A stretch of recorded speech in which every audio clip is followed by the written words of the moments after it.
দীর্ঘদিন সংস্কারের অভাবে চলাচলের অনুপযোগী হয়ে পড়েছে রংপুরের জাহাজ কোম্পানি মোড় থেকে সাতমাথা সড়কটি।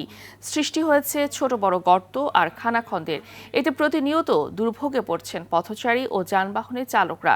রংপুর প্রতিনিধি জাহাঙ্গীর আলম বাদলের পাঠানো তথ্যচিত্রে আরও জানাচ্ছেন সুলাইমান কবির। শিয়া বাটার ও ভিটামিন ই সমৃদ্ধ লিলি বিউটি সোপ, তারুণ্যময় উজ্জ্বল ত্বকের জন্য। রংপুর মহানগরীর জাহাজ কোম্পানি মোড় থেকে সাতমাথা পর্যন্ত সড়কটির দৈর্ঘ্য প্রায় 4 কিলোমিটার। এ পথ ধরেই প্রতিদিন কুড়িগ্রাম, লালমনিরহাট ও গাইবান্ধা থেকে হাজারো মানুষ রংপুরে আসা যাওয়া করেন।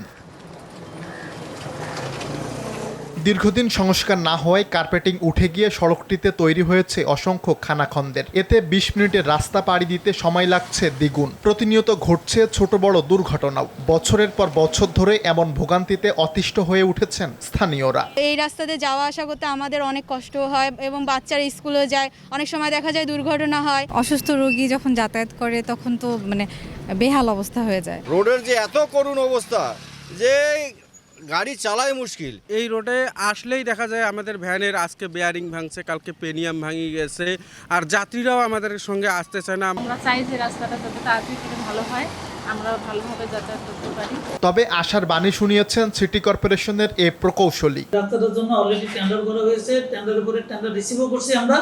বর্তমানে ইভলিউশনের কাজ চলমান আছে। টোটালি হলো 24,60,00,000 টাকা প্রাক্কলন। এখানে আমাদের আঙ্গুমিয়া ব্রিজ থেকে রেলগেট পর্যন্ত আরসিসি রাস্তা সহ দেন, আর বাকি রাস্তা হলো কার্পেটিং রাস্তা, মাঝখানে ডিভাইডার সহ। শুধু আশ্বাস নয়, জনভোগান্তি নিরসনে সড়কটি দ্রুত সংস্কার করবে সিটি কর্পোরেশন, এমনটাই প্রত্যাশা ভুক্তভোগীদের। সুলাইমান কবির, RTV।